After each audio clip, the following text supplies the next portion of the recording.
Seorang istri tidak boleh keluar rumah tanpa izin suami. Kenapa? Sebab dosa-dosanya istri ditanggung oleh suami. Kenapa suami tidak boleh? Tidak harus minta izin ketika mau keluar sama istri. Bukan wajib, hanya pemberitahuan, anjuran saja. Kenapa? Karena dosanya suami tidak ditanggung sama istri. Istri harus, kenapa? Yuk jalan salah, kali suami yang masuk neraka. Beda istri. Suaminya tukang judi, suaminya rampok, suaminya pezina, istrinya soleha, tidak ada urusan. Kata Allah, ibu, kamu bagus agamamu, tadkhulul jannati bisalam, kau pilih di pintu surga mana kau mau masuk. Itu hebatnya jadi perempuan. Beda kami laki-laki, kami ulama, tapi istrinya tidak bagus agamanya, tidak sholat, tidak puasa Ramadan, tidak tahu bayar zakat, tukang gosip, pendengki, penggibah. Saya serius ini. Kan biasa penyakitnya perempuan kan tukang gibah, ya, penggosip. Ini kalau begini tuh dia, kalau kumpul-kumpul ibu begini kan, dia tidak gosip, tapi dilihat mulai masuk pintu, dilihatin tamu. Iya kan? Dia tidak cerita mulutnya, tapi dia orang Bugis bilang dah kopi.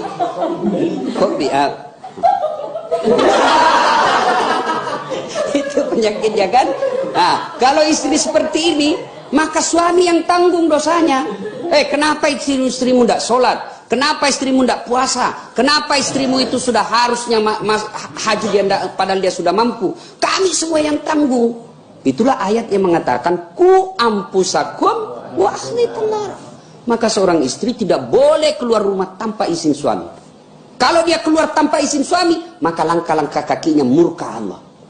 Langkah kaki lagi dimurkai Allah, langkah kaki lagi dimurkai Allah. Nah, itu makanya izin. Ya izin istriku Ustaz, tapi penyalahgunaan izin. Maksudnya apa? Isinya pengajian 1 jam, tapi jalannya ke mall 4 jam. Nah, ya, sudah ringkas kisah. Kemudian kemudian yang tumpukan batu itulah Bapak Ibu ya. Tumpukan batu itulah yang Ka'bah sekarang. Nah, pergilah Ibrahim meninggalkan Ismail kecil balita waktu itu bersama Siti Hajar. Tidak ada manusia, ya, tidak ada pohon, tidak ada air sumber kehidupan.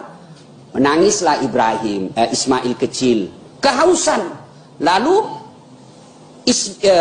Siti Hajar tidak putus asa, dia tidak tinggal saja berdoa, tapi apa yang dilakukan? Dia mencari air. Ya, begitu anaknya kehausan, lari-lari Siti Hajar. Dia melihat Fata Morgana. Tahu adik-adik Fata Morgana kan? Tahu Pak ya? Itu kalau kita berdiri di aspal kan, di pinggir jalan kan seolah-olah ada air kan di situ. Seperti itulah Siti Hajar di padang pasir. Dia lihat kayak ada air, dia lari ke sana. Sampai di sana ternyata tidak ada lain. Lari lagi, tidak ada. Lari lagi, tidak ada. Itulah ritual haji sekarang, yaitu sa'i antara Safa dan Marwah. Ya kan? Nah, capek setelah berikhtiar, berupaya, sunnatullahnya berikhtiar, berupaya dulu, Siti Hajar tidak dapat air. Lalu turun perintah Allah kepada Jibril. Jibril, kau turun ke dunia, hentakkan kakinya Ismail di pasir. Hentakkan kakinya di pasir.